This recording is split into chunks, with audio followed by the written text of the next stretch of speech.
বিশ্বনবী বললেন, মান সাররাহু আইয়ুবসাতা লাহু ফি রিজকিহি ওয়া ইউনসা লাহু ফি আসারিহি ফালইয়াসিল রাহিমা। যে ব্যক্তি তার রিজিকের প্রশস্ততা চায় আর হায়াতে বরকত চায়, সে যেন তার আত্মীয়ের সাথে সুসম্পর্ক রাখে। আমার প্রিয় চট্টলার ভাইয়েরা,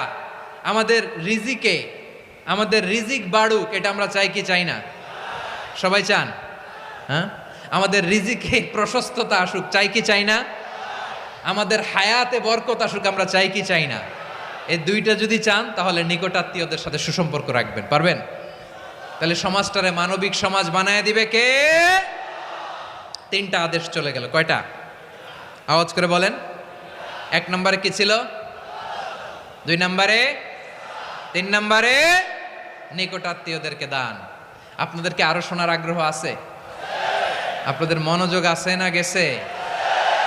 কষ্ট হচ্ছে না?